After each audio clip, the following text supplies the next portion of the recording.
to have you here, and I know that it will be a productive sitting. You will learn a lot, especially our students, because we always seek to find experiences outside of the classroom to enrich what our students gain in the classroom.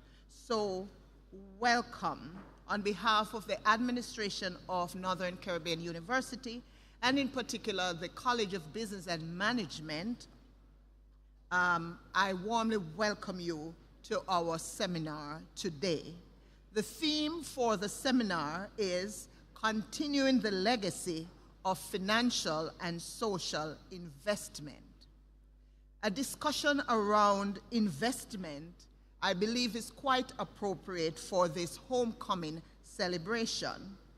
So many of our alumni have invested their resources in this university and in our students, and they expect to get rich returns for their investment. And so it is very appropriate that we should have this conversation today about investment. And I'm hoping that some of the notions we have, false notions we have about investment, we will get those clarified today. So we are in for a great experience, and I hope that, especially our students, you will embrace it with both hands. So it is with a sense of gratitude that I welcome all of you here today. Special welcome to the team from the Jamaica Stock Exchange and their partners. Thank you for partnering with us today to put on this symposium. We want to welcome all the agencies and organizations that are here, some who are still setting up. Thank you for being part of this program today. Welcome to our alumni, and I want to ask those who are here, our alumni who are here in the gymnatorium right now, if you could just raise your hand so that we can recognize you as we welcome you. Wonderful, thank you. All right, they're all over. Thank you so much for your support of your alma mater. Special welcome to our president, Dr. Lincoln Edwards. Thank you, sir, for taking the time out from your busy schedule to be with us today. We appreciate your presence. Thanks to all our other administrators, faculty staff, and our valued students. Thank you for being here, and I have no doubt that it will be a productive sitting. So welcome, one and all. Welcome, too, to those who are joining us virtually. We trust that you will benefit from your sitting with us today. And at this time, it is my pleasure to turn over the program to our moderator, Mr. Andrew Carty, who is a financial expert, and our students in the College of Business benefit from his expertise as he teaches our finance courses. And so I hand over the program to Mr. Carty now, and I crave your support and your keen attention, students. God bless you. Welcome.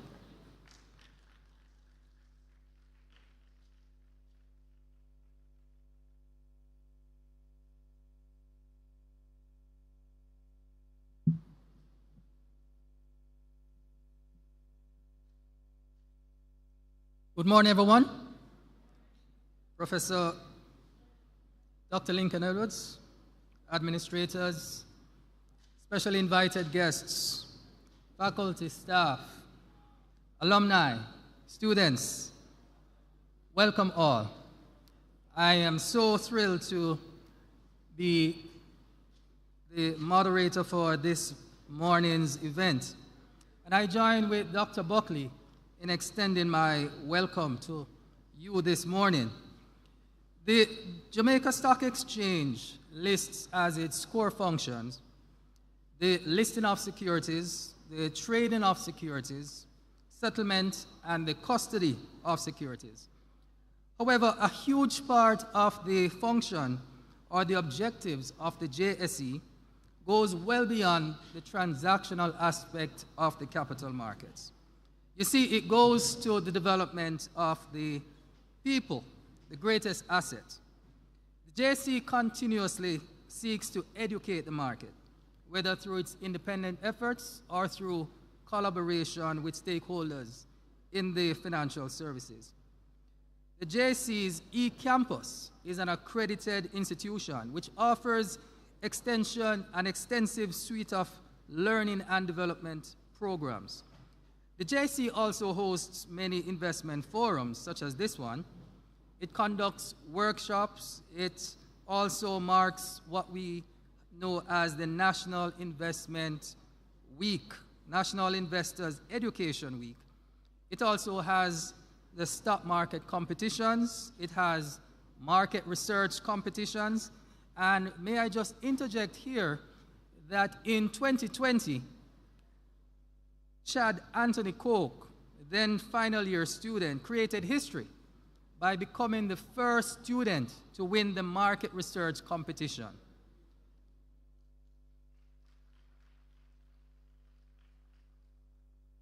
Just to add, though, that he was the joint first place winner with a professional, a portfolio analyst at a financial institution. So he did remarkably well as a student at that time. You see, Northern Caribbean University has very strong ties with the Jamaica Stock Exchange. And each year, a contingent of students attend the regional investment conference held in Kingston. And so the investment forum being hosted here today is fully aligned with the objectives of the Jamaica Stock Exchange. We are indeed then very happy, very pleased to have with us our guest presenters today, Mr. Neville Ellis and Ms. Charlotte Nugent. You will hear much about them in a little bit. But we are also very delighted to have with us the president of Northern Caribbean University, Professor Dr. Lincoln Edwards. And as he comes to bring you greetings, just remember that our theme for today, for this morning, is continuing the legacy of financial and social investments. Dr. Edwards.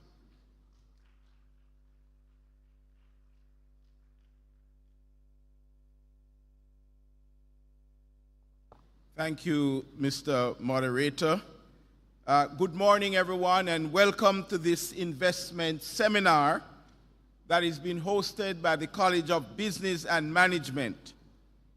And I'd like you to know that your attendance at this event is indicative of your commitment to continuing the legacy of financial and social investment, which is the theme under which this event is being held.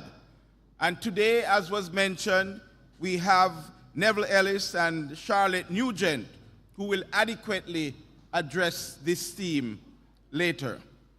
Moreover, we are proud to say that over the years, the college has continued to prepare and nurture leaders with the education and skills that are needed to facilitate financial and social investments. I would like to commend Dean Marjorie Buckley, Mr. Danita Murray, and members of the team that have invested their time and talent to make this seminar a part of the 100 years of alumni celebration. So I invite a round of applause for the team members. Thank you. But you might ask, what is social investment? When many of us think of investment, we think of putting our money into instruments such as stocks and bonds with the intention of accruing interest on the capital that we would have invested. This is mostly, however, a personal endeavor. Social investment refers to the strategic distribution of resources such as time, money, expertise, skills, talents, etc., to create positive outcomes for all of society and not just for ourselves.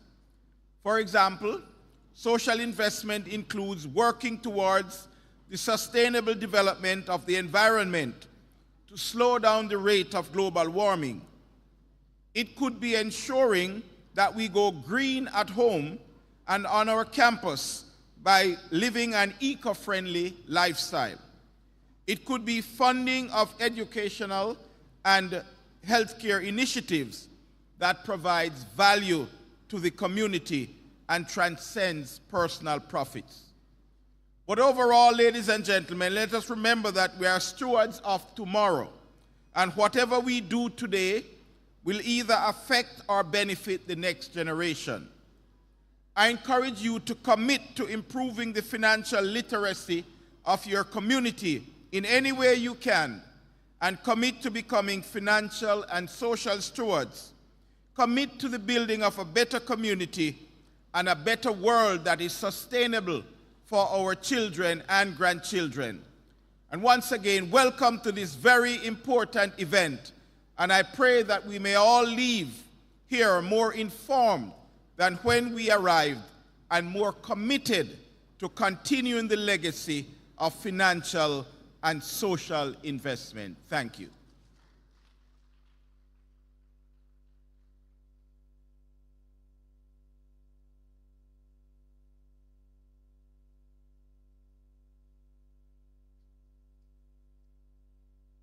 Thank you, Mr. President. We are very blessed today to have in our presence two experts from the Jamaica Stock Exchange to share with us this morning.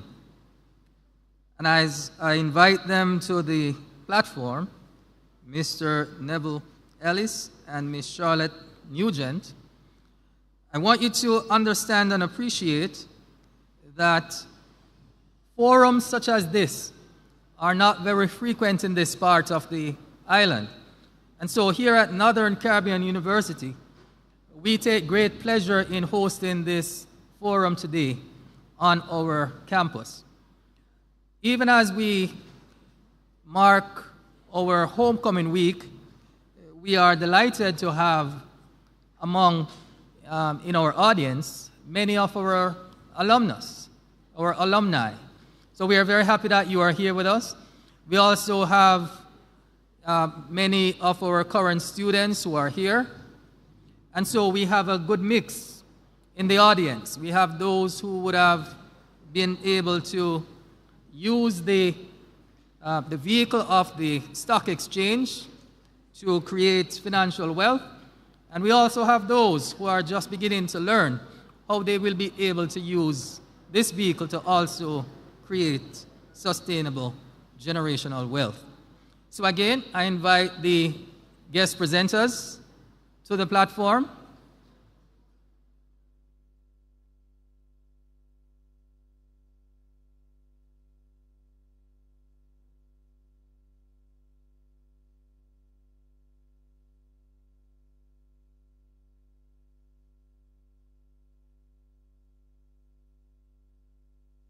And just so you know, for those students who may be online, if you are able to be here in person, and for those who are going to have a break in their class sessions from the other colleges outside of the College of Business, if you stop by the gymnatorium, you'll find that there are many booths that are set up that you will be able to obtain information that will surely benefit you in your financial future.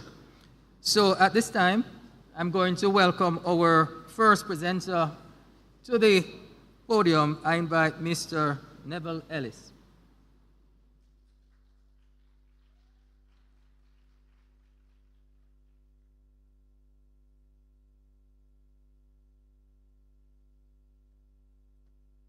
Good morning all.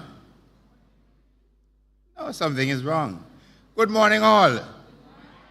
Yes, the storm has passed, right? And the Lord has spared us. So we should be in a very good and excellent spirit. Isn't that so? Something is wrong this morning. Can I say good morning again? Can we start over? Yes, that is sounding much better. All right, I'm Neville Ellis from the Jamaica Stock Exchange. I'm the marketing manager. With my colleague here, Mrs. Charlotte Eddie Nugent, and we are going to be having Miss Nora Blake, who is the manager of the Social Stock Exchange. She'll be talking about the social aspect. I've heard the president and our moderator talking about the social aspect. And Sir President, that is very important to any institution, whether it is for profit or not for profit, because a lot of time we ignore the social part of what we are doing. All right, let me see the hands of all those who are investing in the market. What?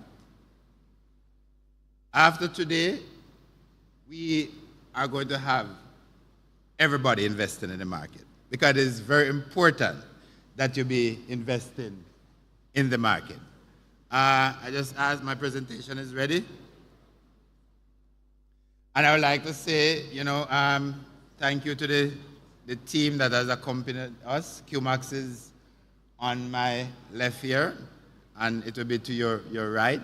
They are here you can visit their station, and you get a lot of information.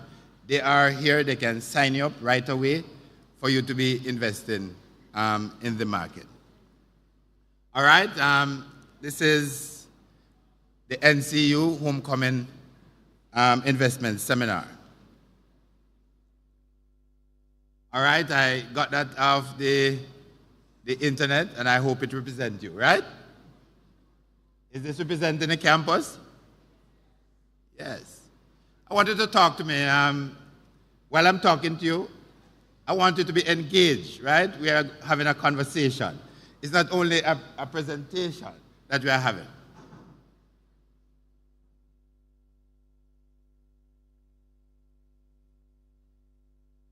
All right,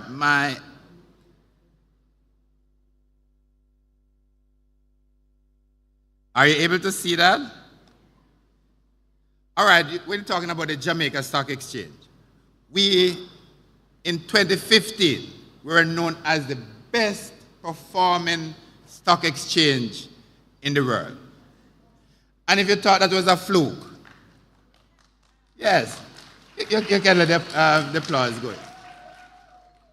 If you thought that was a fluke, we were able to achieve that feat again in 2018. Thank you very much. Thank you very much on behalf of the team. And this came about when Bloomberg assessed all the stock exchange performance in the world for those 2 years. And that is why we have our banner. It says #1 stock exchange 2015-2018. When you think about investing, a lot of persons say, why I don't have any money?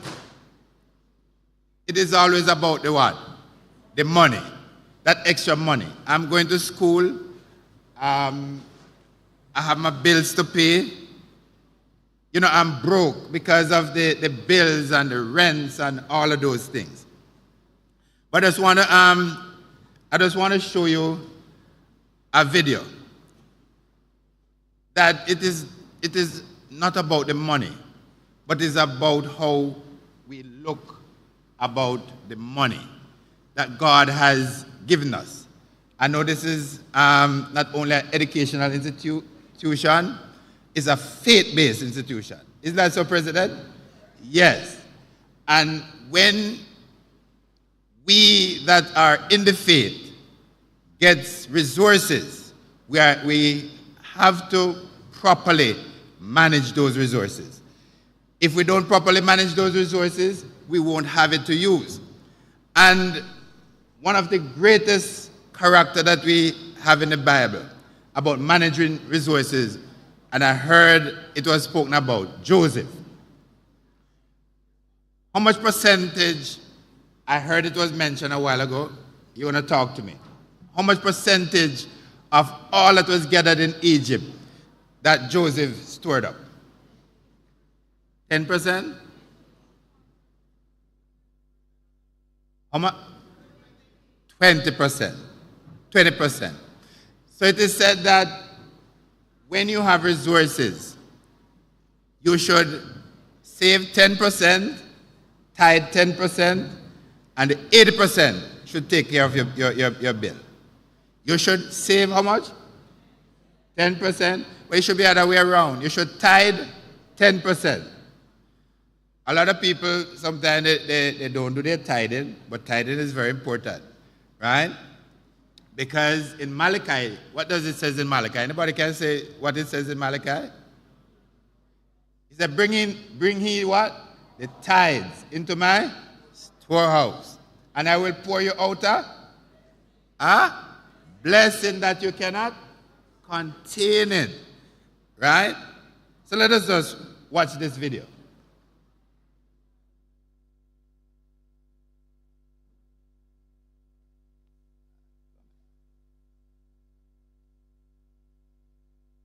All right, can I be helped there? Can you just put on that video for me, please? Independent nations on the earth. Out of the 233 independent nations, black people at $1.3 trillion are the 8th richest nation in the world. Yet, we don't have anything in our community that we can call our own. So by the simple fact that we're the 8th richest nation on the earth and we don't have our own educational system, don't feed ourselves, grow our own food, is a sign that we got dollars, but we need some sense. So I said we blame the white man for 95% of our problems, but we still spend 97% of our money with them. We do have $1.3 trillion in money. That's income, though. And that's not wealth. So when the math is calculated, black people only possess less than 2% of the wealth of the United States of America. Income and wealth are two different concepts. Income is the money you earn by exchange of your time or the sale of a good product or service. But wealth is when you exchange that money for something that either keeps value or increases in value over time. Black people, we are the leaders in unnecessary spending. We buy stuff we don't need from people that we don't like to impress people we don't know, and at the end of the math of the equation, we end up having nothing but a whole bunch of name brand stuff, but never businesses that we can pass down to our children or real estate that increases or keeps its value over time. So we've got income, but we don't have the wealth. That's why I said we've got dollars, but we need some sense. Out of that $1.3 trillion, do you know that we spend $23 billion a year on clothes, $11 billion a year on furniture, $3.2 billion on keeping up with the latest cell phone that came out, $46 billion on cars, $60 billion on legal and illegal drugs, $32 billion dressing up the outside of our head. But when it comes to dressing up the inside of our mind, which is the purchase of books, only $300 million is purchased in books. My people are destroyed from a lack of knowledge. So we should be investing more in the building up of the mind and building up of our character, getting the sense that we need to go with those dollars, so that when we marry our wealth with some wisdom, we can actually leave something behind for our children and our children's children that they can call their own. Do you hear the amount of money that we as black people have at our disposal? Anybody can tell me how much money we have at our disposal? $1.8 trillion. And how much of that money we spend on books? 300 million. We have $1.8 trillion in income, and yet still we don't put the income to use. We don't use it to accumulate real estate, to produce what? Businesses, to do what?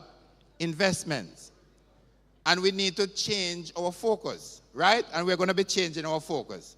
We're not going to let the next generation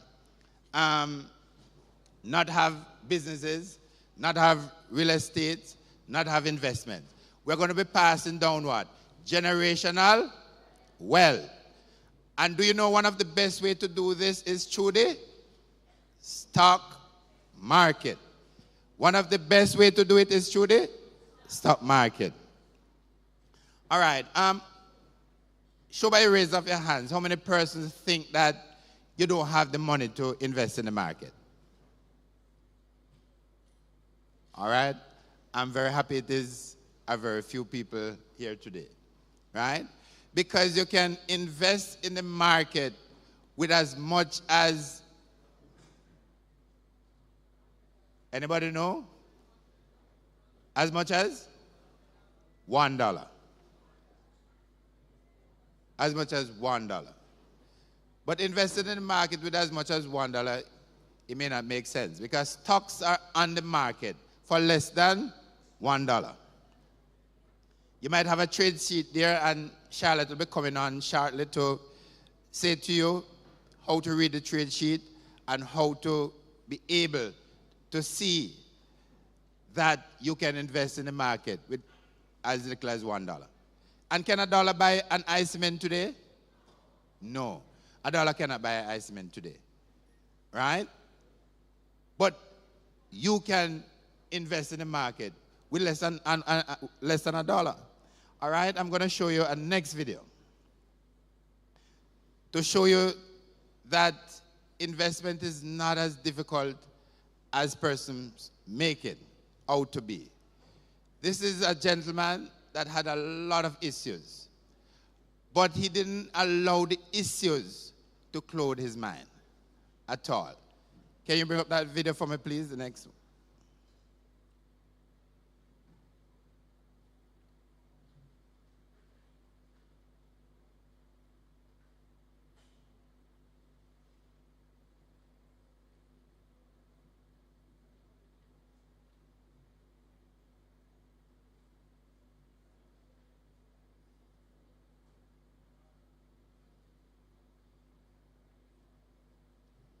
All right, we might be having a little bit of technical difficulties, but as soon as it comes up, you will hear it, right? And let us look at the Jamaican stock market. The best time to buy stocks. When do you think is the best time to buy stocks? The best time to buy stocks is now. The market today is down about 8%. Now you might say, boy, I might be losing my investment. But guess what happened? What we do, and we advise people, you are going to buy low and sell high. Buying stock means that you're going to buy low and sell high. That is all there is to buying stock, right? Apart from doing your due diligence, which you need to do, because within the Jamaica Stock Exchange, the Jamaica Stock Exchange is a well-regulated market, right? And a stock market is simple, where buyers and sellers meet. A stock market is what? Where buyers and sellers meet. Just like you'll have the supermarket, you go to the supermarket, you fill your trolley with goods, you go to the cashier, and you cash it out, right? We at the stock exchange, we have companies that want to list their stocks, that will meet with persons who want to purchase those stocks, right? The persons who want to purchase those stocks, we call them investors, right? So you're going to invest in those companies that are listed on the stock exchange. A company will come to the stock exchange because they want to retire their debt. They might have debt and they want to retire that debt. They might want to buy new equipment. They might want to expand overseas and so on. So they decide to come to the stock exchange. When they come to the stock exchange, to raise that money, then the investors will buy those stocks, they get the money, and they go about doing those things. And then now, what will happen is that the companies would run that company to ensure that you as the investor, now when you buy those stocks as an investor, you become a part owner of that company. You become a what? Part owner. But it doesn't mean that you can go in and run that company. No. It means that as a part owner, right, you will have a say in the company by attending the company's annual general meeting, right? So you'll attend the company's what? Annual general meeting. And then, if you have ordinary shares in the company, because there are two types of shares. You have ordinary shares and you have preference shares. An ordinary shareholder simply have the right to vote at the AGM. So when it's time now to have the directors of the company, then you will have a say to say which director will be a part of the company. And you would want good directors to run the company, that the company can make a profit. Because out of that profit, as an investor, you will get a return, right? And you know what that return is? Dividend. I have some very bright student here. So can you tell me what's a dividend? A dividend is a part of the profit that is paid to the shareholders. So the more profit that the company makes is the more dividend that you are paid. And that is very important. So you want the company to, at all times, be making what? Good profit. Right? So you'd want to be able to know that the directors are running the companies properly, that you can get proper dividend from the company. And buying and selling stock, you can do that now in the comfort of your home. Because we have what is known as what? Online trading. Anybody know about online trading? Let me see by the raise of your hands, those who know about. Okay. So a lot of you have been trading online. All right? So you can buy and sell stock from the comfort of your home through online trading. But first of all, when you're going to be buying stock, you need to buy stock through a broker. You need to buy stock through a broker. Just like if you're sick, you don't diagnose yourself. You need a what? You need a doctor, right? And when you go to the doctor, the doctor will prescribe the necessary prescription for you to go and buy so that you can cure that sickness. It is the same way. If you're going to be buying stock on the Jamaica Stock Exchange, you need to go through a broker. And we have QMAX there, which is a reputable broker. So whatever we do in the stock exchange, we do it very, very careful so that investors can know that, yes, these companies are reputable, right? When you go through your broker and set up your brokerage account, then now you can, if that broker have online trading, you don't have to go back to your broker again to be able to trade on the exchange. You can set up your online trading account, and anywhere, if you're on the beach while you have internet service, you can do some trading. Isn't that very convenient? You can watch the market from there. You can see the best trades that are there. So the stock exchange, we try to make the trading of stock very, very easy for those who want to buy and sell stocks. So you don't have any excuse here not to be able to be buying and selling stocks. And buying and selling stock, you can be doing that while you're doing another job. So buying and selling stock can be another stream of income that you have. The thing is that you must not have just one stream of income. You must have, what? Several streams of income. And when you have different streams of income, what it will become? It will become a big river, eventually. Because guess what? My river has many different what? Tributaries. And each tributary leads to the main river. And that's how the river gets big. And that is how you're able to create what? Generational wealth. Right? You want to be able to create generational wealth. And generational wealth is that it's passed down from you to the next generation to the next generation. And that is what is being said within our society. We are not able to pass down wealth from one generation to the other. So the next generation coming is always what? Struggling. So you want to remove some of the struggles from the next generation. They must face a different type of struggle, right? Because they will be able now to afford their university tuition and so on. And one of the ways to do that is through the market. The stock market gives the best returns over the long term. There is no other instrument that you will invest in that give you the return that the stock market does over the long term.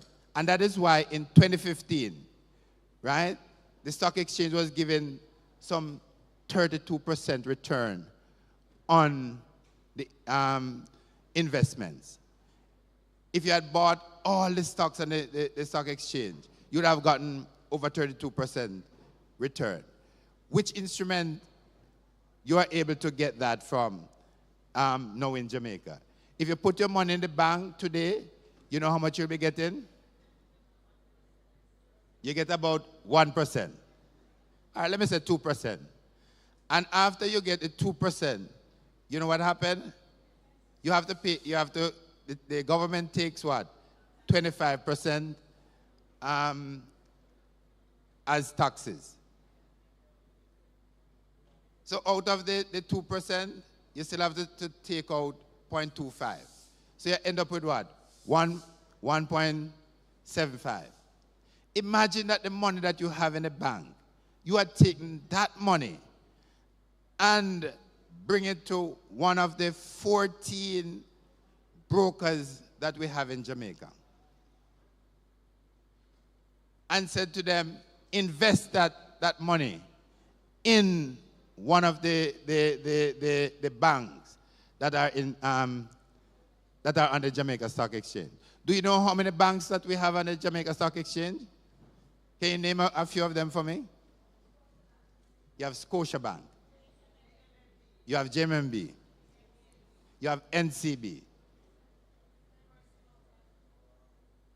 No, First Global is not there. Those, I think, are the three that are there.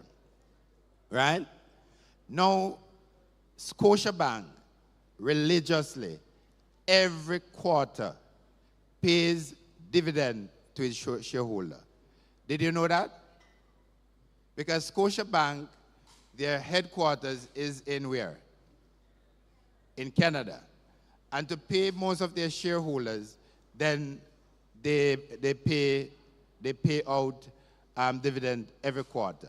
So imagine you have gone and taken out that money that you have in Scotiabank, invested in the shares of Scotiabank, and looking for your what?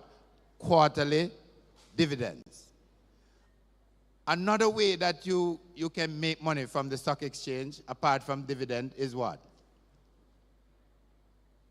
The price of the share going up after you have bought it. Remember we said when you're buying shares, what do? You buy low and you sell high. So when the price of the share goes up, anybody can tell me what you call that? Because we have some fancy terms for it. We call it stock appreciation. What it is called? stock appreciation, right? So when you're hearing the news, you might be listening to financial news, probably TVJ, RJR, or one of those stations that is there, and you hear that the stock appreciated. You know that the price what? The price went up. And if you hear that it has declined, the price has gone down. The price went down. I'm not going to tell you that all the time your stock is going to appreciate, because that wouldn't be true. And I need to be telling you the truth, right? Because the market goes what? Up and down. It is a cycle, right? But what goes down must go up, and what goes up must go down.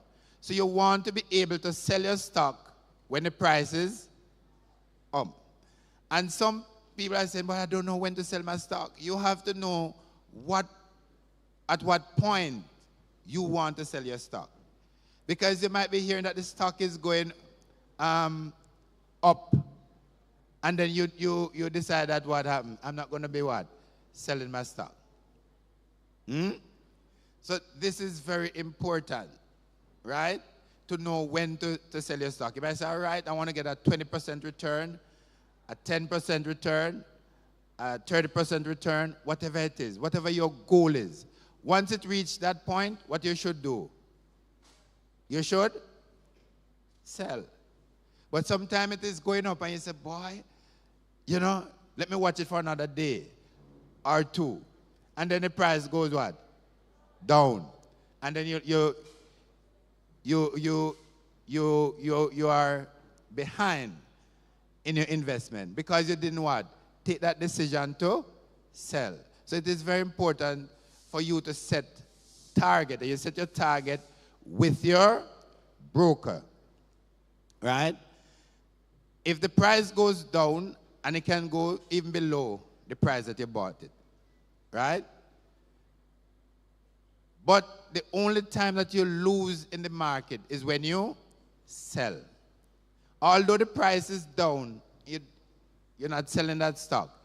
You haven't lost as yet. But the time you take the decision to sell when it's down, you're going to what? Lose. So it might as well you wait until the stock is going to go up. Because it's a cycle. And you want to catch it in that cycle when it is going up. But when a stock is down, it is also a good time to what? Buy. Because when tomato is very expensive, what do? You will use a substitute, right? You'll go and buy ketchup, or you say, boy, I'm not going to use any tomato at this time. But guess what happened? When the price goes down, you get what? Excited. Because you can buy what? More tomato. It's the same with the market. When the price of the stock is down, then you buy what? More, because you want to catch it on the cycle when it is going up. Right? You want to catch it at that point. What sort of companies do I buy stock in? You have to carefully study the companies that are on the market, right? You have to do your research.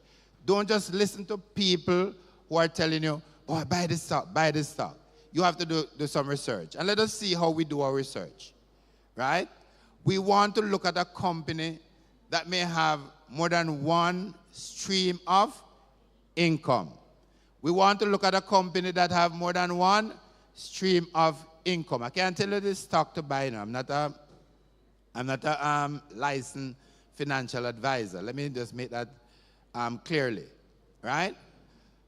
But if ABC stock has 10 stream of income, let us look. They might be in banking. They might be in insurance. Tell me something else. They might be in distribution. They might be in manufacturing, right? You know that company have what? more than one stream of income. But if a company does have one stream of income, if people stop buying that product, what will happen? The company is not going to be making much profit or any profit at all. So your research has to be done so that you are able to know the company to buy into. You also have to look at the customer service of the company. And how do you look at the customer service of the company? Sometimes you have to call a company, right? You ever call a company and they start to, you hear the automated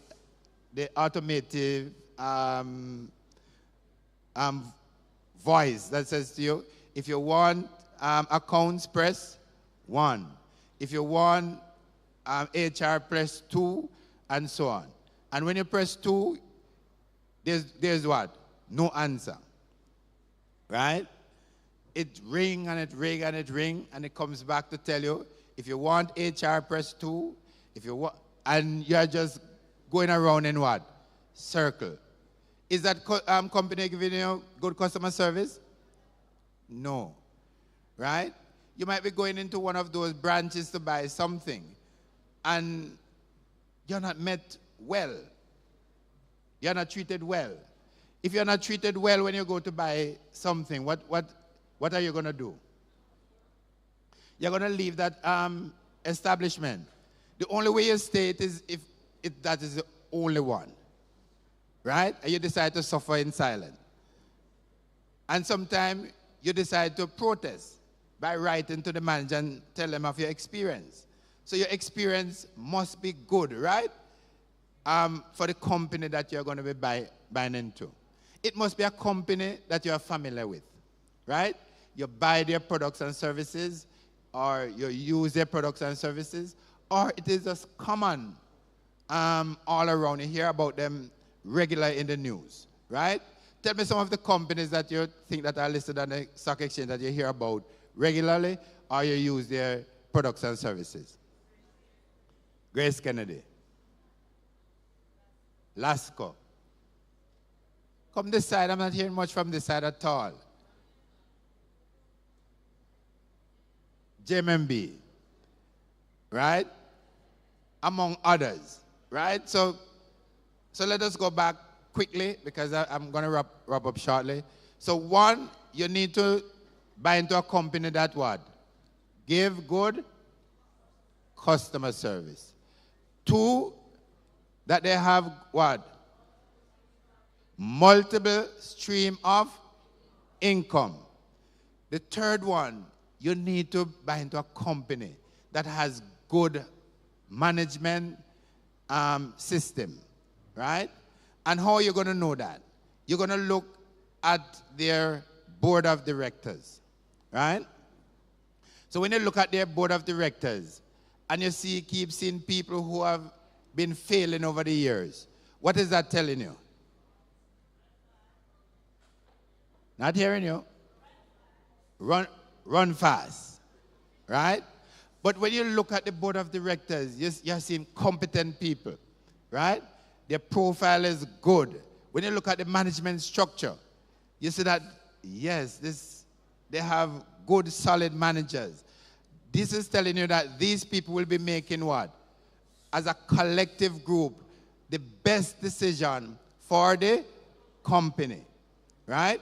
So you want to buy into a company that has a good board of directors and a very good management team, right? So we have heard the stream of income, we have heard the customer service, we have heard about the board of directors. And the final thing that I want to say to you, that the company must be in a good line of business. They must be in a what? Good line of business. And being in a good line of business, it means that the company will consistently be what? Profitable. It means that the company will be consistently be profitable. So as an investor, you know that the 2 things that you're looking for when you buy shares on the market, it will be there. And that is what? dividend, and price appreciation, right? That means the price of the stock will go up. So these are some of the things that you do when you're putting your hard-earned money into buying stocks, right? And buying and selling stock is one of the easiest things that you can do.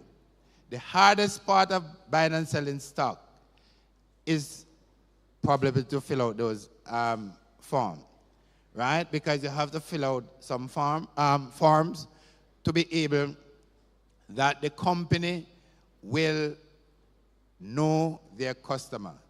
It's called KYC. What is it called? KYC. That's know your customer, right? And a lot of these forms that you have to fill out, it is because of regulation, right?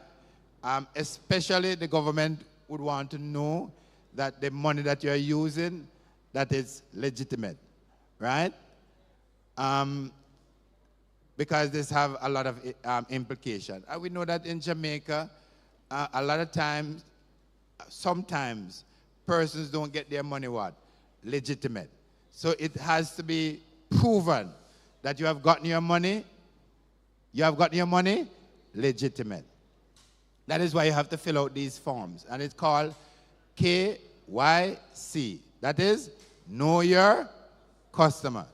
And the university would want to know who is coming to the university also. Isn't that so, President? Yes.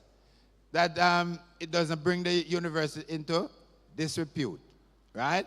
So you know that you are well-behaved students, and you also will pay your bills when it is due, and all of those sort of things. So it's the same thing why the brokers would want to know who they're doing business with. So ladies and gentlemen, thank you very much for listening. I want you to make a promise that you will try your endeavor best to get into the stock market. My colleague, Mrs. Charlotte Eddie Nugent, will be coming to tell you how now you really go about buying and selling stock on the market. Put your hands together for her for me, please. Okay, good. Still morning? Good morning. Good morning. All right, let me say from the ear, anything whenever Ellis just talk about. When you're buying stocks, you buy what? What you buy? You must buy when it what?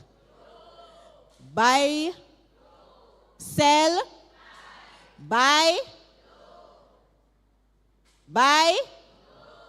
sell, high. Okay. All right. You need to listen. All right. So I know sometimes you get this information a lot. It come to you. It go through one ears and it come through the other. How many persons think that they cannot afford to buy stocks? How much persons say right now, say me nah no money? Put up the hands of persons who think they don't have any money to buy stocks.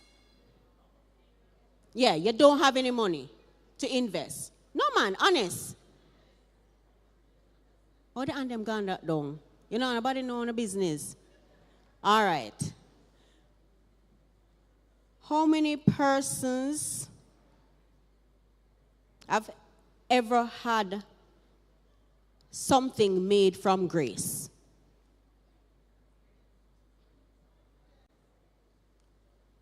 You not eat grace product? What you say?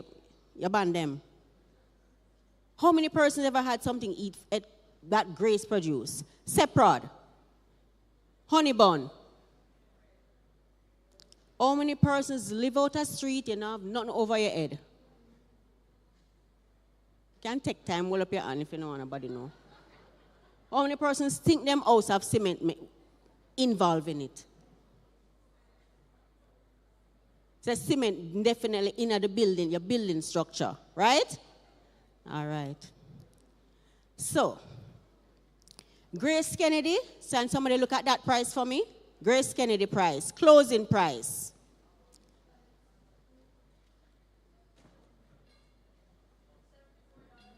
$74.30. What Grace Kennedy sell that cost that? Which food? Nothing. So every day you get up and you buy Grace Kennedy products. You own Grace shares, you look like you own Grace shares. You can't tell me. No. But you eat Grace products, you help them make money. Why is it that $74.34, right? Let us say you're just buying 200 shares. Math out that for me and tell me. 200. In the meantime, somebody look at honey bun price. And we're going to buy 1,000 of that.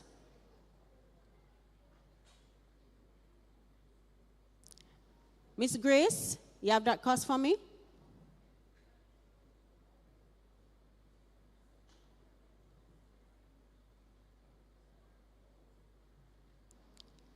Why is that a tough room? 200 shares at $74.30.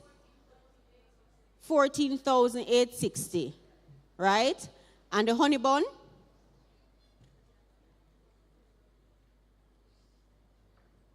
Closing price honey bun. 8,700. Right? And on our market, you can buy as low as 1 share. So let's say you decide to buy 50 shares. 30 shares, right? Everybody inside here can own stocks, right? Because guess what? We eat the products of these companies. We utilize the services of these companies. Why is it that we can't make money when they make money? It's impossible? Who said impossible? It is possible. Right? And we are saying we can start becoming part owners of those companies now. When we want to become part owner of the companies? No. No. I mean, this is a university. My son, I've started investing from him in about grade 4. Right? Right now he's in upper 6, and him saying, can't bother with me. Take over the investment portfolio totally. Right?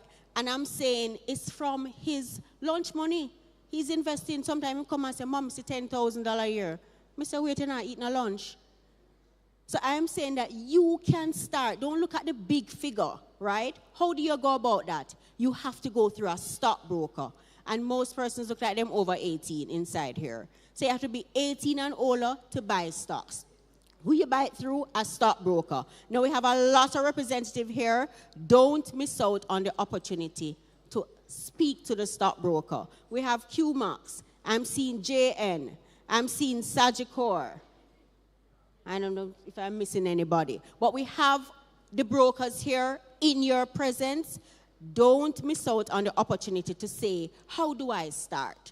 So 1, you have to be 18 and older. 2, of course, you have to have money, but we want to start the conversation, right? Now, the broker will take your information, and they will keep in touch with you to say, okay, when are you ready, right? QMax is ready and rearing. Are you QMax ready and rearing? Indeed, right? So we are saying go to the broker, start your investment account, and once you buy that stock, you can build on it. Another way to do is enter through an IPO, initial public offer. A lot of the times, these stocks come on as like $1, right? And I might say minimum to buy is 1,000 shares. Now, you spending $1 and having to buy 1,000 shares. That's another way to enter the market through an IPO, initial public offer. So you're able to enter the market, buy the stocks, buy 1,000 shares, and then you can build on that. Right?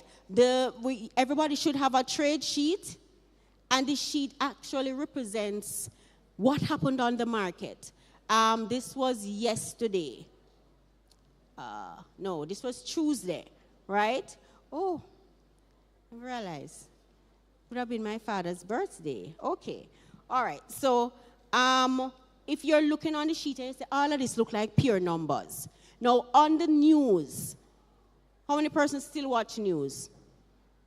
A few of us, right? We have a business news and they talk about stocks declining, stocks advancing. What it actually looks at is present day as against previous day. What happened today as against what happened yesterday? So some persons might say, well, every day the stock will lose. What happened is that the stock might decline today as against yesterday. So somebody might have bought, for example, we have, let's look at 138 student living. The closing price was $4.15 on Tuesday. And we're seeing the change, it declined by 20 cents. So when you compare Monday's cost to Tuesday's cost, the stock decline, right? So it's not that the company will lose. Because guess what? Somebody might want, based on the calculations, some persons might want a stock. They might have bought the stock up in the year, and them selling the stock right now for a particular price is not them losing, right? But it is that they would have made some money. Now, the closing price is really a weighted average of all the trades for the day. So it calculates the buys and the sells, and then it would say, okay, this is what happened on the day's trading. So we have stocks declining and we have stocks advancing. And listen, when you buy the stock, set your goal. How much more want to make from the stock, right? Is it 5%? Is it 10%? Is it 100%? Because guess what?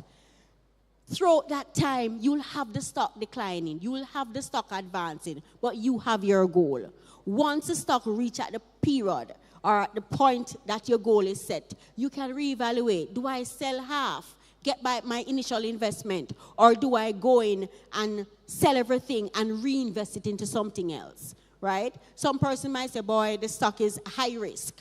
Personally, it is high risk, but as Mr. Ellis said, it is proven that it will work out over time. I personally have a Christmas savings, and a couple years ago, I've started edging it.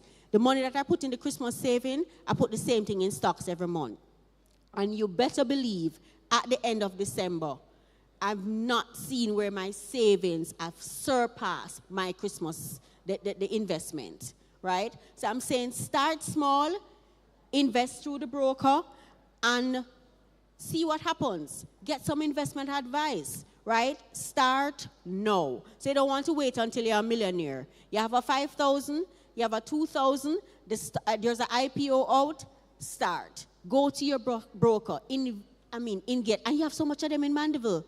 You have so many different brokers. They are here in your auditorium. So I'm going to say, start investing and make your money work for you. All right, thank you. Oh, let me say that the stock exchange is not all about just investing and monies. We actually have a social stock exchange. You know, sometimes you might think that you are less fortunate, but guess what? There are other persons who are less fortunate than you. I'm going to introduce our manager, Nora Blake, and she's going to just briefly speak about the social side of the exchange and how you can actually get involved. Start your circle, your small circle, and see how best you can invest in the social aspect of your community. Nora? Thank you. Let's hear it for Charlotte. I'm so happy to come behind my colleagues, right? Because they have just given you all the secrets that there are to make money, right? So I know that you are now ready to hear me talk to you about how we can all work together to make Jamaica a better place, which is what the Social Stock Exchange is about. So in 2019, the Social Stock Exchange was launched by the Jamaica Stock Exchange. I don't see my slides going up. Okay, you'll just have to listen to me. All right. So in 2019, we started. Basically, the Social Stock Exchange, which is a subsidiary of the Jamaica Stock Exchange, has bought into the vision of the United Nations, where all the nations of the earth have agreed that there should be at least 17 goals that all countries are aiming for if we're going to have what we call sustainable development. So there are 17 such goals. I'm not going to go into them in the interest of time, but also to say that we bought into the concept of Vision 2030.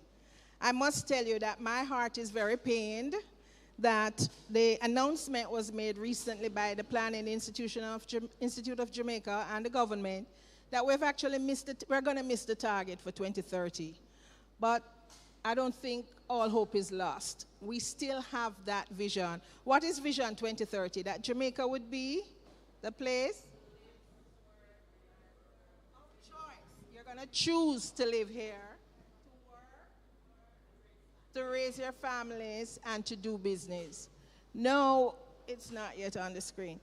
The critical thing about Vision 2030 as a background to what we are trying to do at the Social Stock Exchange that needs your support is this. There are 4 main outcomes that we have for the Vision 2030. One of them is that Jamaicans are empowered to achieve their fullest potential. 2, that the Jamaican society is secure, cohesive, and just. 3, that Jamaica's economy is prosperous. And 4, that Jamaica has a healthy natural environment. I don't know which one of you here is sharp enough to pick up, could tell me, of the 4 that I just said, which ones depend on the stock exchange doing well or you doing well in your own business? Let me hear it again. That Jamaicans are empowered to achieve their fullest potential. That the Jamaican society is secure, cohesive, and just. That Jamaica's economy is prosperous. And that Jamaica has a healthy natural environment. I'm going to tell you, of the 4, only one of them depend on the working of the market. All the other 3 are really social issues. So Vision 2030 cannot happen just because the stock exchange does well, just because our debt to GDP ratio is the target that we have been set, or because you are even making, good money from the business that you invest in.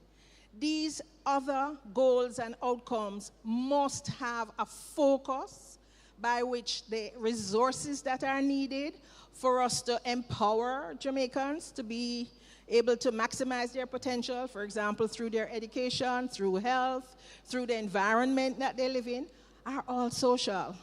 So for Jamaica to achieve, we realized at the Jamaica Stock Exchange that we were in a position to help all the forces that work together to build out the social aspect of Jamaica to make it more impactful. That's what the Jamaica Social Stock Exchange is about. Because it's not that nobody was ever doing anything. We're not suggesting that. What we have come up with is an innovation that is actually going to be able to make the social sector do better so that we can achieve those outcomes, the vision that we have for a better Jamaica. So our proposal goes to all the companies that are in the stock exchange and other companies, because everybody's into corporate social responsibility. We make a proposal to the government of Jamaica to say, let's work together so that there is a holistic, balanced approach to development. The international partners that help us, we also would want to work with them so that there is a greater level of effect or impact from what they're currently doing. And of course, there's our diaspora. As you know, a lot of Jamaicans abroad do help in the social area, especially health and education. We know there's a trust deficit, and this is one of the things that the Social Stock Exchange seek to overcome, because what we are a transparent platform that is open 24/7. If you go online at any time to jsseja.com, can you repeat for me? jsseja.com, very easy to remember. That's the platform for the Jamaica Social Stock Exchange. At any time, you can go on there and you can see the projects that are being funded through the resources that come onto the platform. Once the projects are listed on the platform, they have to report which is part of our accountability and governance process, so that every month there's a management report that must be posted. Every quarter there's a financial report. And that is why the Social Stock Exchange has actually been named the Jamaica Social Stock Exchange, patterned after the governance structure of the Jamaica Stock Exchange. Because when you're going to invest through our stock market, our stock exchange, understand that our governance structure is very good. Transparency, you can go on the JSE website at any time and look at any of these companies. Their reports have to come in. So though we are not the same as the stock exchange in terms of we're receiving money to invest for you to get a financial return, we operate the same way to ensure that there will be result, that there will be a good impact for every dollar that you will invest as a social investor through the Jamaica Social Stock Exchange. Now, I'm going very quickly in the interest of time. I'd want to tell you a little about the projects that we've been on. We started with 5 projects, and currently we have been able to see two of them fully funded, and we have 3 currently that are on the platform. Maybe if you visit me over at the table, I can tell you a little more, or maybe in the panel discussion. But what is critical to know is that the 3 projects that we have on the platform now, the founders, the persons who are the conceptualizer, are people of faith. People who believe that as believers, we have to do something to make Jamaica a better place. Faith is dead without works. So that's what you're going to remember when you're going to decide that you're going to help the Social Stock Exchange, right? Faith without works is dead. So we have these 3 lovely programs. One is in Trenchtown, and the other 2 are in a number of schools across the island. The idea is to help with character building. The idea is to help with life coping skills, so that a lot of the issues that we are faced with now can be corrected, and the impact we believe ultimately will be to improve the level of crime and violence, because a lot of it goes back to the personality disorders and the environment that people grow up in, and their inability to, for example, execute a resolution when there's a dispute as against somebody killing somebody. And those are the things that we're needing funding and seeking to help programs like that to be island-wide, so that the next generation of Jamaica, we can see a change. Apart from those projects, let me just quickly say, the Jamaica Social Stock Exchange is a very agile entity. We started in 2019, and COVID came in 2020. Though we had selected these 5 projects and we were dedicated to getting the resources to them, we had to pivot to help the need that COVID created. So I'm going to give you one good example. The University of the West Indies, their engineering department, came to us with a proposal to say, look, ventilators are needed in the hospitals. We can repair ventilators and save the country. Could you go to market? Because that's what we do too. We go to market. You are a social investor. You are the one that we're going to seek the supply of the funding that we need. We go to market, and so you supply. For this particular project, they asked us to get them $3.4 million to repair the ventilators that they had. At the end of the day, we got more than that. The market was very responsive. And what we gave them for that 3.4 value, they were able to repair ventilators, put back in the system that would have cost the country $37 million. So you can see right away the return on investment, the value, the impact. We also had worked with the government for the schools in terms of helping to get laptops and tablets to the children. Even when they had the volcano erupting in St. Vincent, the Organization of Eastern Caribbean States, they reached out to us, we went to market, and the Jamaica Social Stock Exchange was able to to do a contribution for that effort. Currently, we're working with the Cancer Society. They need a new mammography, digital mammography machine for $40 million. We're doing our part. So on our platform, you could help the Cancer Society to realize this new project being implemented. And the big one, of course, is the Project STAR that you might have heard of. It was our first social IPO. Charlotte spoke about IPO, an initial placement offer.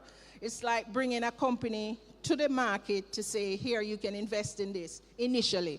The STAR project was the first social one that we did. And we're very happy that they were able to list on the platform this year in February. Let me just say that even as we have had the hurricane passing recently, Hurricane Beryl, the stock exchange, the social stock exchange, again responded to the current need as a special project. We were able to go to market. And our focus, we decided we were going to focus on agriculture, and I'm wrapping up now. And specifically, we would help the fisher folk. We were able to contribute $10 million from the Jamaica Social Stock Exchange to the Ministry of Industry, Ministry of Agriculture and Fisheries, specifically to help reestablish our fishing industry. Further to that, we were able, thank you, we were able to also contribute another $2 million to small fisher folks. So 58 fisher folk in Portland. We chose the parish of Portland because everybody was focusing on Manchester, Clarendon, and St. Elizabeth. And of course, they were the main parishes that suffered, but other parishes suffered too. And those fisher folk in Portland reached out to us through the Fishermen's Cooperative, and we were able to go to market and offer them $2 million to help the fishermen to to rebuild their fish pots. So of the all 58 were able to receive wire, the net that they used to make the pot, and the rope that they used to pull the catch in. So we're very proud of the work that we have been doing at the Jamaica Social Stock Exchange, and this opportunity today to be here with you is just to help you to understand and to offer an invitation to you to partner with us so that we can continue to do what we're doing and to build it out to be all that it can be to help our nation to achieve Vision 2030, even if we're going to miss it for 30, but it's still our vision. It has to be the place of choice that we choose to live because we have created the right environment, because people are secure, because people are, the society is cohesive. So when we're doing these projects in the schools, they're not going to bring a return to you like the companies that Mr. Ellis or Mrs. Mrs. Eddie Nugent spoke to you about. There's no financial return, but there's a beautiful return called your social return on investment, the SROI. And usually, we are able to measure the actual value of that. And the actual figure and value of social return on investment always supersedes that regular ROI that you will get from buying your Grace Kennedys and even investing in the Jamaica Stock Exchange itself, which I don't know if they mentioned to you is one of the companies that's listed on the stock exchange. That's worth your while to look at. So I thank you very much for the opportunity to share with you on this today. And maybe in the panel discussion, you can ask any questions, and I could probably help to bring some more clarity. Thank you.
Well, that was absolutely lovely.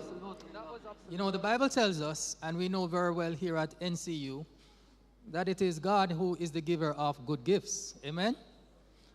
And it is God also who provides us the power to create wealth.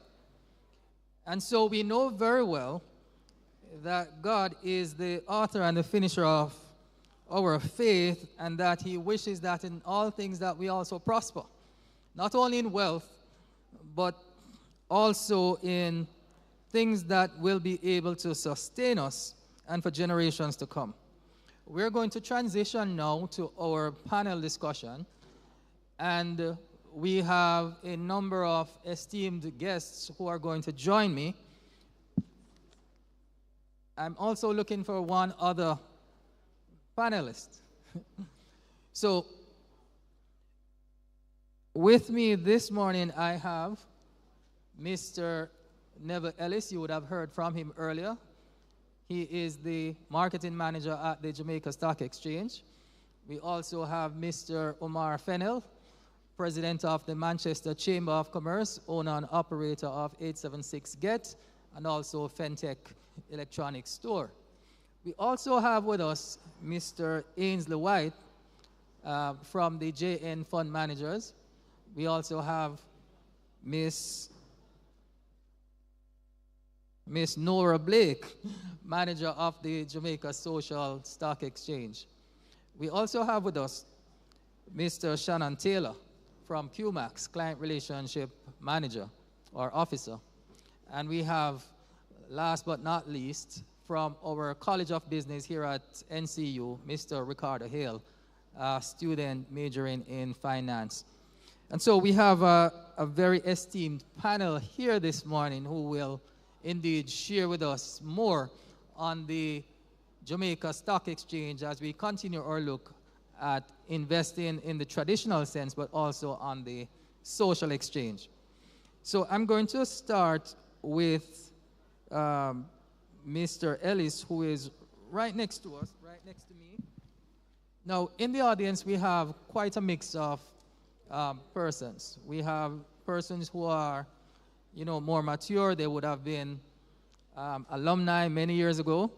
But we also have current students. Many of them are still teenagers. And so some would have been able to already use the stock exchange as a vehicle to create wealth, while others are just discovering this opportunity. So what I would like you to explain, or in brief, just to share with us why the stock exchange continues to be a vehicle that can indeed help us to create this wealth. Thank you very much. And let me just say the stock exchange's desk is just over there in the corner. We have a very esteemed team that has accompanied us to be here, and they will be able to give you more information as we go on. And I must say to my colleagues that are fellow panelists, thanks for being here. And for all all those that have come with us, JN and QMAX and the rest that are here. Let me say that the question that you have asked, why the stock exchange remain a very good vehicle for investment. And as I said before, the stock exchange is there for not only for the rich, but for those who don't have the money, as it may say, to invest. Because you can invest very small amount in the market. And as I was saying before, you have stocks that are less than $1 that are on the market that you can buy into. It is just a matter of how much a broker will be taking from you for that investment. But $1 in Jamaica cannot buy much, or probably anything for that matter. But you still have stocks on the market that you can buy for $1. And if you're doing online trading, you can buy as much as one stock. Can you believe that? As much as one stock. And a stock might be valued at 89 cents or so on. But you have to get in the market first to be able to do that. All right, thank you very much. Now, when it comes to investments, many persons oftentimes, have stocks and bonds as their first options. They're probably the main talked about investment options. We know, however, that investing in stocks does carry a bit of inherent risk. Can you, Mr. White, can you tell us a little bit about how can an investor know whether or not stocks are the right options for them based on the level of risk that it entails? Okay, all right, thank you, and good morning, everyone. Happy homecoming and my colleagues. In terms of how can someone know which stock is the right stock based on their risk tolerance? Well, basically what happens first from an investment advisory standpoint, you first need to have a discussion with the prospective investor to find out their risk tolerance. Some people have high risk, low risk, medium risk, and then you take it from there. You have to look at their time horizon. In terms of their risk tolerance now, you can always find something that can suit their particular need. However, I think as an advisor, we have the responsibility to explain to persons getting into stock that, the greater return, the greater the risk. However, stock can be a part of your portfolio. If you have a balanced portfolio, that's a mixture of bonds, fixed asset. So I encourage persons to ensure that they do a very balanced portfolio and that they ensure that they invest. Also, rather than getting into stock directly, it is advisable for persons who are risk averse to get into a fund. So that way it takes away their responsibility from the individual, and you have fund managers who manages the funds. So therefore, they can sleep peaceful at night because they don't have to worry, will the stock go up, will it go down? But they are saved in knowing that there's a fund manager who manages the fund, so I don't have to take on that responsibility of watching the fund or the shares, so to speak, to see exactly what it's doing. So you do have options that you can offer to an investor. And I would like to emphasize that, trust me, stock is a viable option to add to your investment. As time progresses, if time permits me, I will give an example in terms of how I also get involved in stock. All right, thank you very much. Now, Mr. Fennell, now the Jamaica Stock Exchange has established the junior market, which provides the opportunity for small and medium companies to list, to access capital, and to grow the business. Now, we've seen many entities across the country actually list on the junior market.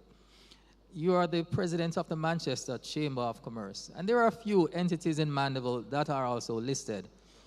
But what is the prospect or the trajectory that you see of more entities from Manchester being listed on the exchange? Thank you very much. Good morning, everyone. Bring your greetings from the Chamber of Commerce. There are indeed a few companies in Mandeville on the stock exchange, and as a founder myself, I'm interested in taking our 876 Get business to the stock exchange to raise capital. There is the need for investment to build the community, right? And what we're seeking is what we'd call comfortable capital. It does come with a lot of requirements, which my esteemed panelists can tell you that you need to have a proper board structure, you need to have a proper financials and all of that. I do believe that from the chamber, you should be seeing at least 2 to 3 businesses in the next 5 years that will be listing. And that would mean immense growth for the parish of Manchester. But I do see the prospects as being great. And like I said, you will see some businesses going on the stock exchange. Okay, that is very good news. Now, investing in stocks continues to be a long-term investment. But of course, many young people today are rather impatient in getting to their financial goals. In that context, Mr. Taylor, can you help to explain how stock investments can actually remain a part of an investment portfolio despite it being a long-term investment by its nature? That's a loaded one. Good morning, everyone. You're right, find that young people, we are impatient, but again, you hear me? Okay, so young people, they are impatient when it comes on to investments. But where my headspace is, I always try to encourage you guys to look beyond short term when you think of stocks. And it was said earlier in regards to even Grace Kennedy, you buy into companies that you know, companies that you trust. With Grace, everybody eats, everybody drinks, and Grace is one of the leading manufacturing companies in Jamaica. That being said, you know that every time you spend, it's money going into that company, which then increases the investments. You won't always see returns overnight. It's something that you just have to watch. And that's a mindset that I always try to encourage clients. I appreciate. Right, but in terms of an actual or a specific timeline, for the individual who wants to, for example, have a down payment on a home in a few years, what reasonable timeline can they look at to be able to make a good return to be able to advance their financial goals? That in of itself sometimes can be very unpredictable. It's really for the individual to have the discussion within themselves to see how much returns or what returns they plan to get from this particular stock. So you have to set that frame of mind, whether you want to make 20% gains, 50% gains, 100% gains. But in terms of a time frame, that's very unpredictable sometimes because the market, it does fluctuate. Sometimes it's up, sometimes it's down. So doing the necessary homework, doing the necessary readings and stuff, it's very vital. All right, thank you. And I'm going to switch to our student who is on the panel. Mr. Hill, what is the sentiment among young people regarding investing in the stock market or through the stock market? So it's, as you said, Mr. Carty, oftentimes persons my age, they're very impatient. But it's important to note that not all stocks are growth stocks, where you have to wait 5, 10 years to see a return. You have stocks that pay dividends, and that's something that not everybody is aware of. So, as per the previous question as well, if you invest in stocks for people my age that pay dividends, then you'll have more return, more recurring return, and it's more liquid. As well as you can also have growth stocks in your portfolio that compound over time that you can benefit from as well. So I'm going to come back to you. You wanted to say?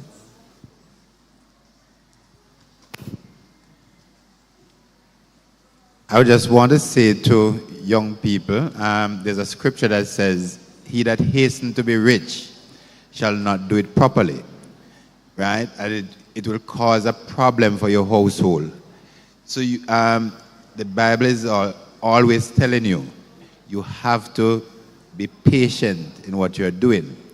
And investing in the stock market is for the long term. You have to remember that. Over the long term, it gives the best return. So if you're in a hurry to get where you're going, you'll be in trouble here, because sometimes you can invest today and tomorrow the price goes up dramatically. It has the other effect also. Tomorrow the price can go down dramatically. So you have to have a long-term perspective when you're investing in the market. Don't hasten to be rich. You're not going to do it properly. As you mentioned that, though, and I'm going to come back to you, Mr. White. We talk about the long-term nature of stock investments, but oftentimes when we have new listings on the junior markets in particular, we have what we regard as some unconnected investors who try to capitalize on the mispricing of the IPO and to make a quick money based on that mispricing. Is that a good strategy? Well, if we're going to be honest, because we're talking about the stock market, understanding what it is that you're getting into, understanding the risk associated, it is advisable to, when you're getting into stock, that, stock is long-term and you should expect, volatility here and there. But the reality is, if you do have IPOs coming into the market, that's a very good investment. And sometimes from an investment advisory standpoint, you can see an opportunity to purchase a stock in an IPO And when that stock is registered on the market, then given time, again, based on my client's objective, based on their portfolio, then after I can say to, I can direct them to say, okay, well, I would suggest that you probably can sell this now and you buy something else again, but that is based on the objective at the end. Is it that they want to purchase a house, a car, for education? What is the time horizon? So therefore, as an advisor, we can say, okay, the stock market is there to buy and sell because you do need to have trade. So therefore, you can advise accordingly. However, the aim is not necessarily to say once you do an IPO, then as it hits, you sell. No, because you're looking at the viability of it, growing, the company, because you would have looked at the prospectus to say, okay, does this have potential? Would it grow? Is it undervalue, overvalue? Do you see the potential of it down the road? And I'll give an example. I remember when Dolphin Cove came to the market. Now, and I said I'd use myself as an example. Now, at the time, I was just getting into stock. Now, I saw the opportunities. I said, hey, get in, get out, because it's an IPO. I went to the information briefing. My rationale was that Dolphin, monopoly, nobody else in Jamaica does it. So right away, money. When I asked the question, what if there's a natural disaster? How will that affect you? I remember you stood up and you said, situation is that we have a house up in the hills in St. Andrew, which is a big pool. So we just take them out, put them in the pool, cover it. Once a hurricane has passed, then we take them back. And I said, okay, makes sense. Then I looked further and I said the rationale is that in Ocherias, once a cruise ship arrives, it has to go to Dolphin Cove. They need attraction, and they pay in US. So again, I'm looking at the dollar value. So the aim was that when it hits the market, I'm going to sell. So when it hit the market, it went up by 100%. I was excited. Now, when I looked at my gain, the aim was to sell. But I said, no, if this is doing so well, can you imagine if I keep it down the road, what I will benefit from? And I must confess to it, I kept it. I was able to sell some of it, unfortunately, when my brother died, to help bury him, and I still have some Dolphin Cove in my portfolio. Despite the fact that my aim was to go in and get out because I saw the opportunity, but then I saw further growth because of the type of service that Dolphin Cove offered. Right, thank you much. So we have some questions from the audience, and I invite you, as you note your questions, you may be able to move to the microphone and you can ask of the panel. So we'll take our first question. Thanks, Mr. Carty. While we are focusing on the financial returns on our investment, I don't want us to lose the importance of the social investment, because I firmly believe that if we amass all the wealth we can, but we still continue to be plagued with crime and violence, then it's going to erode that financial wealth. So I would like for our presenter to share with the audience what is the connection there, how social investment, though you may not see immediate or any financial returns on that, but that in the long run, how that can help to strengthen the economy and our very financial position. Thank Mrs. Blake, you. yes. Yes, it's my pleasure to speak to that, because the projects that we have on the social exchange currently are projects that are impacting lives, that will change behavior, that will speak to root causes of Jamaica's. I think it's established our number one problem that we all face is the high crime rate, crime and violence.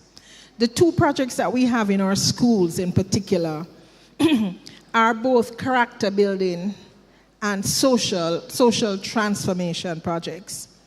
We have a project called Stop the Violence, which is currently piloted in 2 schools in Kingston and St. Andrew.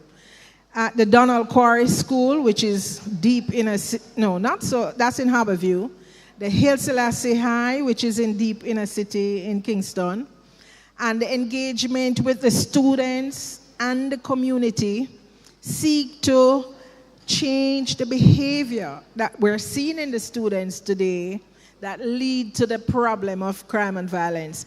I don't have the specific cost of crime and violence on the society, but oftentimes we know that economists, the people who measure for us, have indicated that it is an extremely high cost for the development. Even the cost of the burden on the healthcare system from our own violent behavior, not just the criminals, even the way we react to our auntie and our uncle because we're so angry.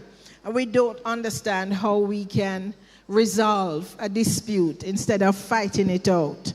Another thing that we have that is of great impact, that has significant economic value, is that the other program, which is called Shalom, it is adapted to schools, and it is in our schools as what we call happiness clubs. And this is dealing with the mental health of our young people, emotional wellness. I think a proxy value was done some time ago of the cost of an inmate at Bellevue. Now, if we can prevent a citizen, a young person developing a mental issue that would cause them to get to Bellevue by investing in a program that would stop or arrest whatever personality disorder or social dysfunction that is happening while they're still trainable, then you get the value of what we call the social return on investment. So instead of paying $2 million for a youngster to be at the juvenile center, you might invest $2,000 as an individual. And so the benefit translates from just a social to an economic value, and it is quite measurable. Thank you so much. But let me just ask you a little bit further, though, because I noted on the website for the social exchange that so far over 270 million has been raised toward these various causes.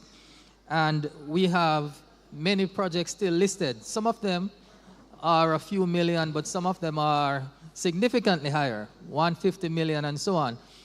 How can persons who decide to contribute to this site be guaranteed that the monies will actually go toward what it is intended? Glad you asked that question. I tried to make the point when I was doing the presentation that we are patterned off the stock exchange in terms of how we operate, the business model.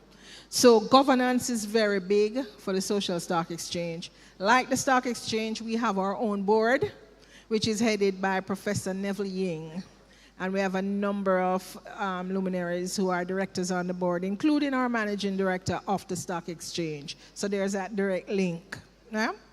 The social stock exchange has a platform, which is a digital platform, which means that you have access to it 24/7. So when you go to the platform, we have, and it's very easy to maneuver on the platform. Once you go on the platform, you click projects, and then you can individually look at the projects, how they are performing. So we give you the financial as well as the management report.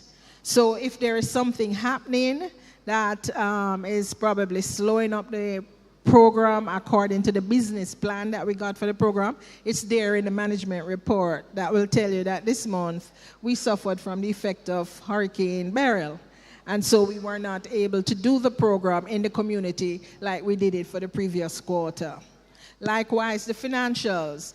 And this is significant about the financials. The financials have to be approved before there is further disbursement. So when a project comes to the social stock exchange, it's just like the business plan that comes for an IPO. So we have a project timeline and a budget. Along the timeline, then funds are released. So it is imperative that they're keeping good books and that the reports that come into us quarterly is in line to where the project is supposed to be. We've probably because we're so young, we have not yet had an experience where we have to delist.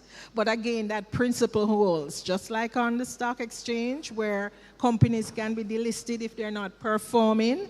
Similarly, if we were to run into that scenario, we would be able to pull back and, to stop the flow of resources into projects. Thank you. From an investment standpoint, I like that she said in terms of governance in ensuring that there's transparency. What I find from the other end, giving the advice to go purchase, shares, social. Persons, as was indicated earlier, want to see the tangible return. No, it's a matter of saying to the person, look how many, the population, so if each person, as you had indicated before, you can buy a stock less than $1. So if each person make a contribution, whether monthly or periodically, in the island, then can you imagine the impact you'll have? That's how I had to sell it. Because when you quote a person, they're saying, what am I getting in return? And that's a challenge because they want to see what it is that they're getting in return, the tangible. Now, it would be good that once this project has been started, whatever accomplishment, I know you said that there's a website that you can go to and get the information, but as a society, we don't read. So what I find is that when I'm talking to investors, they can't relate. Some of them don't understand social stock exchange because it's something relatively new.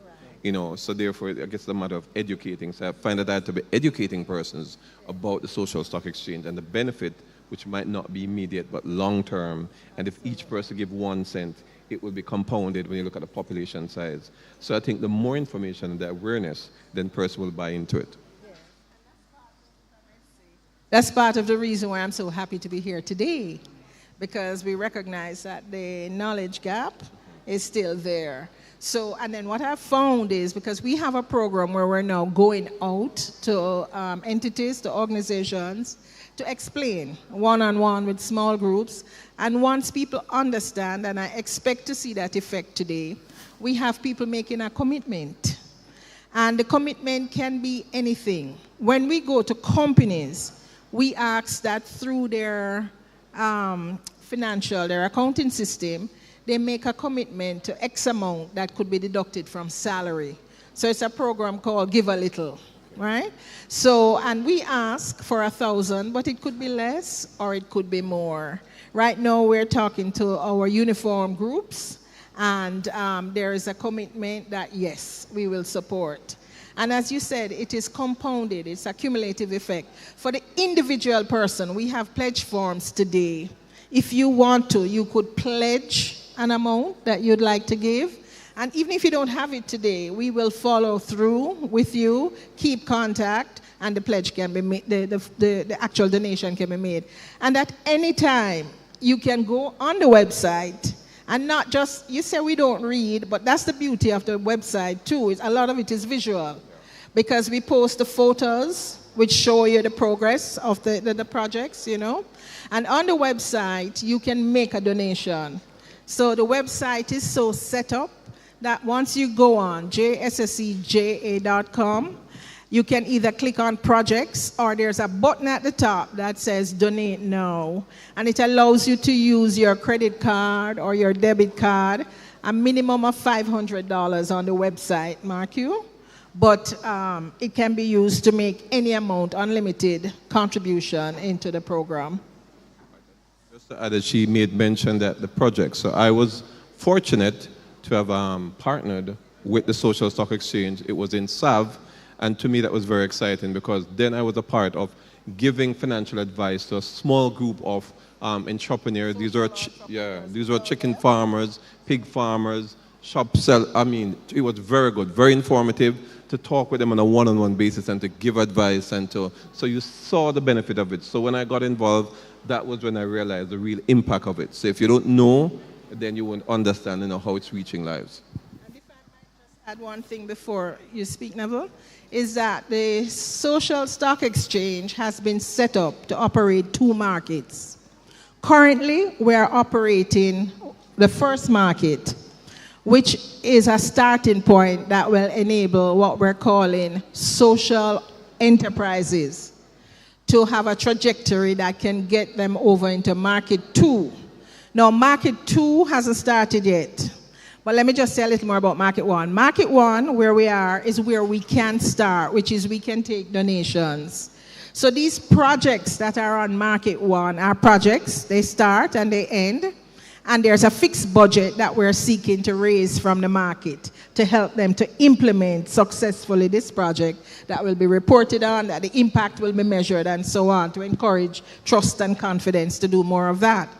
On the second market, we're going to look more now like the stock exchange, where we're waiting on a piece of legislation from the government that will give legal identity to social businesses. They'll be called social enterprises. Now, this is just like any other business, except that their main interest and focus is the mission that they have, the problem that they're solving. For example, DEFCAN, one of our projects that we have had that we fully funded, I know they are based over in Knockpatrick, where they have a part of the deaf school there. They came to us and said, look, we have been doing very well with the deaf people that we have trained to do coffee service, that is to serve coffee. They call them coffee baristas.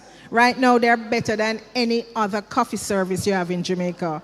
And I say that without any fear of contradiction, because they're at the embassies, they're at all the top cafes. And they are doing that as a business, as a charity organization, so they generate a surplus. They decided they wanted to go into producing their own coffee, which is back integration. So they had a coffee farm set up that needed some funding. So we were able to get that for them. Now, this is the exciting part. When we get the legislation, if a company or an entity like DEFCAN that has a good business component to their social mission, were to come to us now and say, look, I think we could run those other people out of business. I want to establish a coffee shop right beside each one of them, but we're going to need $500 million. This is the business plan. They would come to us and go on that second market. On that market, when that happens, you'll be able to buy shares in a social business. And then you will also be getting your social return because you're doing good, even as you yourself is doing good by investing in a company. Just before I take you, Mr. Ellis, we have one more question from the audience. Okay, so my question is, if I should invest in one of your companies today, how long do I have to wait for dividends? I'll allow Mr. Taylor. You want to take that one? But just before Mr. Taylor goes, the question that has been asked, how can persons know that their money has gone into the entity or the social enterprise that they wanted to go into? The thing is that once the funds have been raised, we have a listing ceremony. And the check is handed over to the entity. There's a lot of photographs, everything that are there. And we have press releases to tell you that this has been done.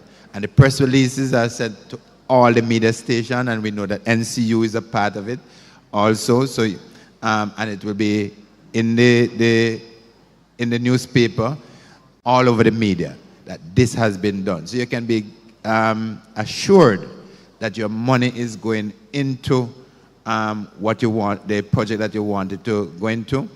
And the checks and balances are there to ensure that the social enterprise do what they say that they are going to be doing. And if I might just add one little thing to follow on to what my colleague has said, when you choose to interact with us, you can determine which project you want to invest, put your money in.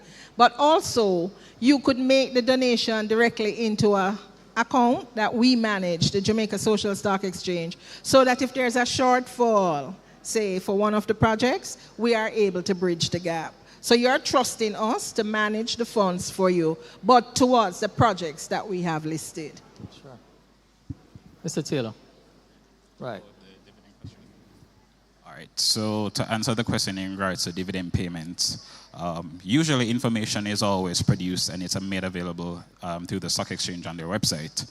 Normally, individuals who go in and they buy a particular stock using their JSSD number, you are given information from the company that you'd buy into, and they'd inform you or advise you in regards to the AGM. I think it was mentioned earlier. The AGM is really a meeting where they would discuss the finance of the company, and at that point they will declare whether there will be a dividend payout. And you can also get that information through your investment advisor, through a financial institution. But again, the information is always publicized on the Jamaica Stock Exchange website under news. So they have all information regarding the company and whenever they will be doing a dividend declarement and the date in which they'll be making payouts. All right, I want to shift to... And what the stock exchange has, we have what is called a mandate form, where you can sign up that form and say that the money, the dividend can be sent directly to your account, right? So you can look at your bank account and see that the dividend has been paid, and it is easy. You don't have to get the check in your hand. You can do a mandate, and it just goes straight to your bank account. And in any event, if you are issued a dividend check, you can always sign it and bring it back to your broker, and they'll be able to deposit it to your investment account. All right, quickly, I just want to ask Mr. Fennell. Many people see the stock market as basically the medium to grow your business. So many students here may have ideas about a potential future business. In the Manchester area, of which you are the president of the chamber, why is it important then, even as you look at starting a small business and growing it, why you make sure you observe regulations, keep good records, develop a good reputational business? Why is that so important? Well, first let's talk about what capital means to a business. In order to grow, you need a certain amount of capital. So when you have that grand idea and you want to execute it, there will definitely be times that you're not able to build a warehouse, you'll not be able to bring in a couple containers of stuff. So in a sense, you want to start your business with the end in mind. If the end is to go on the stock exchange, you want to ensure that you have good governance, like I'd said before. You want to ensure that you have your books and everything up to date, an advisory board, and of course a board of directors. Now, there's a lot of benefit to going on the stock exchange. One being that 5 years tax-free, correct me if I'm wrong, 5 years tax-free and then 5 years at 50% tax. That's an immense benefit in and of itself to be a part of the stock exchange. Now, for those persons who feel that they have a great idea, I would never tell anybody not to start, but you want to start and then get yourself ready to go on the stock exchange. Very important. Now, there are so many young people here. Let me just ask, as we get near to our wrap-up, how do you get information on your investments? Do you get it in person when you go into financial entities, or do you get it online? Those who get it online, can I see? So my question to you then, Mr. Ellis, is how is information made available, right, so that persons can get access to it to know how to go about investing on the stock market, what it entails, the benefits, etc.? All right. The Jamaica Stock Exchange's website is a repository of information, and we are coming now with what we call our data sphere.